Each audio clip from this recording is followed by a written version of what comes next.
하루는 쉬는 날에 동네 마트에서 컵라면과 냉동만두를 사들고 오는데 1층 주차장에서 주인 아줌마가 무거운 장바구니를 차 트렁크에서 꺼내 낑낑대며 들고 있는 모습이 눈에 들어오는 거였다.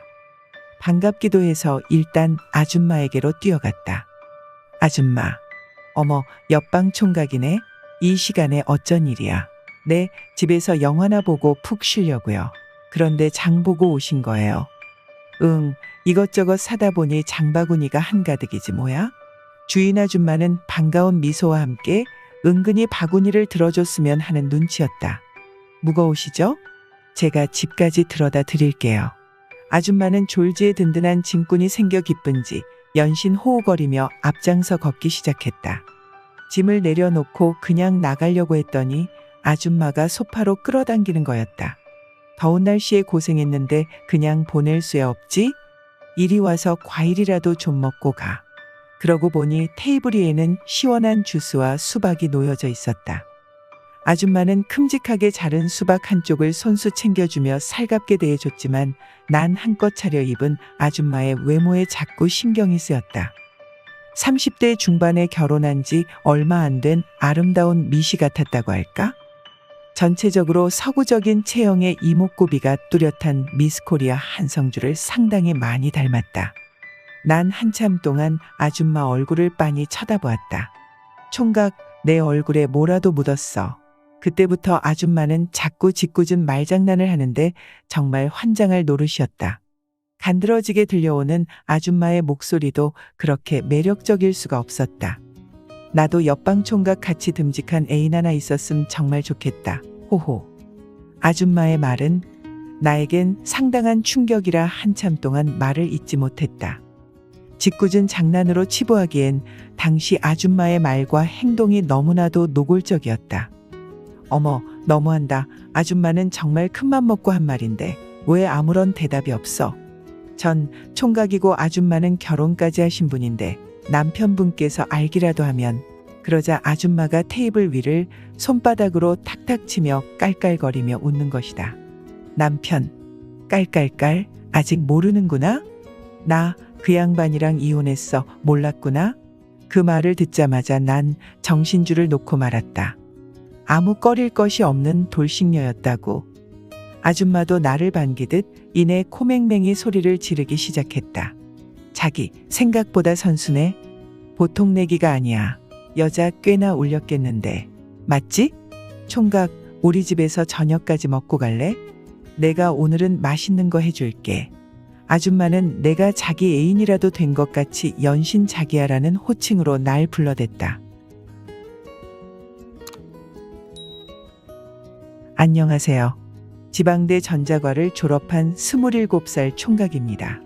졸업 후 본가인 전남 고흥에 잠깐 내려가 쉬면서 취업 준비를 하고 있었는데 다행히 천안의 어느 중소기업에 최종 면접까지 보고 취업에 성공하게 되었다. 그래서 천안으로 짐을 싸 올라갔고 회사 근처에 풀옵션 원룸을 대출 조금 끼고 반전세로 구했다.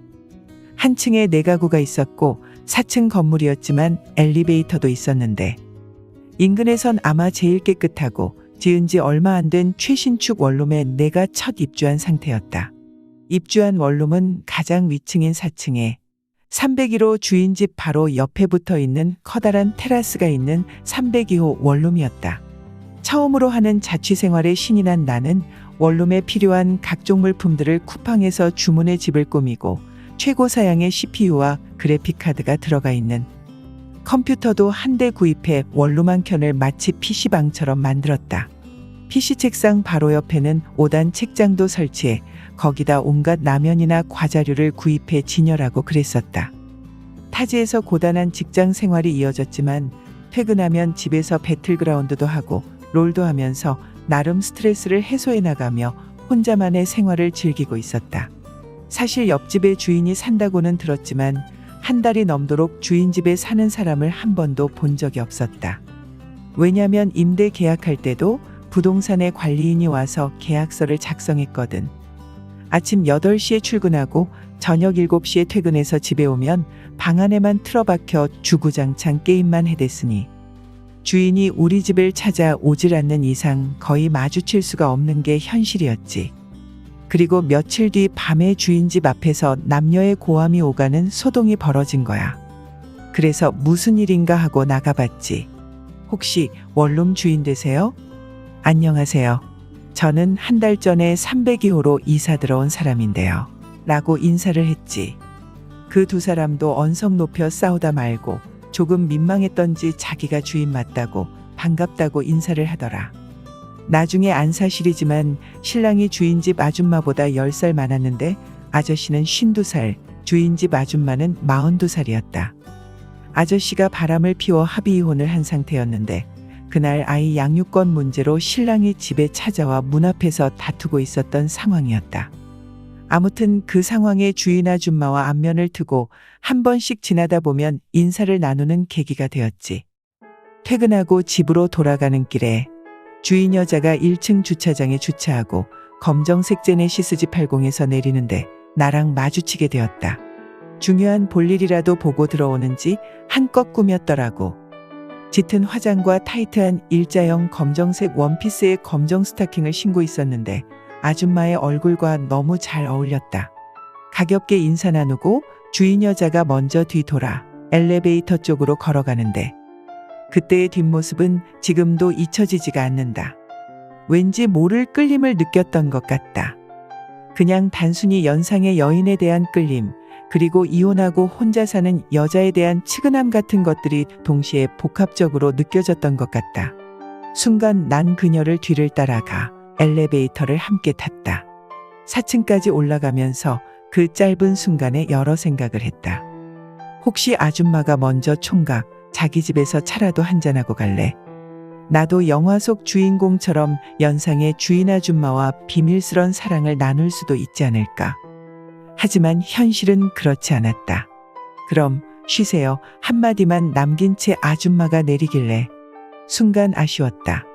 내가 먼저 뭔가라도 해야 할 것 같았다. 나는 현관문을 열고 집에 들어가려는 주인 아줌마를 불러 세우며 혹시 앞으로 무슨 일 생기면 저한테 연락 주세요. 하며 명함 한 장을 지갑에서 꺼내 그녀에게 건네줬다.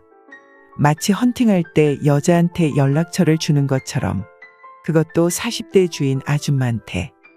아줌마는 명함을 받아들고는 계약서에 총각 연락처 적혀 있어 이미 저장해뒀는데. 하하, 그렇네요.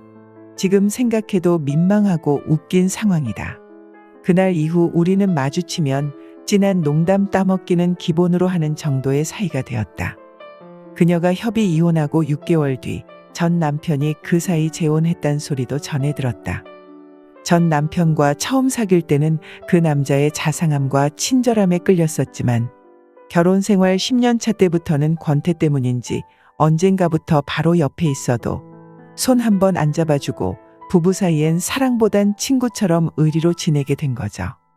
남편은 술과 술자리를 워낙 좋아라 했던 터라 같은 부서에 이혼한 지 얼마 안 된 여직원이 한 명 있었는데 그 여직원도 남편과 똑같이 술을 워낙 좋아해서 그 여자가 이혼하고부터 둘이 너무나 친해지게 되었답니다. 남녀가 서로 술 좋아하고 함께 시간을 많이 보내다 보니 그 다음은 정분이 났을 밖에요. 그러다 작년 겨울에 남편이 느닷없이 이혼하자고 했다더군요. 그때는 남편이 다른 이유는 없다고 했답니다. 그냥 오래 살다 보니 권태가 와서 더 이상 아줌마가 여자로 안 보인다고 했다더군요. 여자로 안 보인다는 말에 충격받은 아줌마는 그대로 이혼을 했는데 나중에 알고 보니 진작부터 여직원과는 내연관계였고 사실을 무마하는 조건으로 원룸 건물을 받았다고 하더군요. 그 말을 하는 아줌마 얼굴이 너무나 슬퍼 보여 이런 얘긴 술 한잔 하면서 해야 하는데 했더니 그녀가 먼저 주말 저녁에 자기 집에서 가볍게 한잔할까 하며 술자리를 제안했고 나도 혼술이 지긋지긋하니 그 제안을 받아들였죠. 진한 쌍꺼풀에 커다란 눈, 이목구비가 뚜렷한 게 이국적인 모습이 언제 봐도 미스코리아 한성주를 꼭 빼다 박았다. 참 관리를 잘했구나. 생각할 찰나 술자리는 점점 깊어졌고 주말이라 편하게 즐길 수 있는 술자리였다. 이런저런 얘기를 했다. 회사 일이 힘들지 않느냐? 그 나이에 애인 없으면 외롭지 않느냐? 아줌마야말로 이혼하고 이렇게 큰 집에서 홀로 지내면 외로우시겠다. 재혼하실 생각은 없느냐? 이런저런 얘기를 하다가 그 뒤는 아주 자연스러웠다. 아줌마가 먼저 내 손을 잡았고 우리는 안방으로 들어갔다.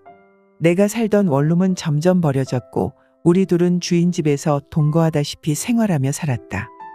정말 매일매일 퇴근하고 그 여자가 해주는 밥을 먹고 그녀의 집에 살면서 그 회사를 다닌 지 3년 차가 되었다. 자연스럽게 내가 살던 원룸집도 재계약을 해야 하는 상황이 왔지만 그간 회사가 생각보다 잘 커서 경기도 파주 쪽으로 제2공장을 증설을 하게 되었는데 그쪽으로 부서 이동을 해야 했고 이사도 가게 되었다. 어차피 엔조이로 지내는 사이였지만 사람이 살 부대끼고 인연을 살다 보니 그 정이 생각보다 깊었다. 여자는 마지막으로 묻듯이 말했다. 나도 파주로 따라갈까? 나는 거절하였고 아줌마도 그 의미가 무엇을 말하는지 아는 눈치였다.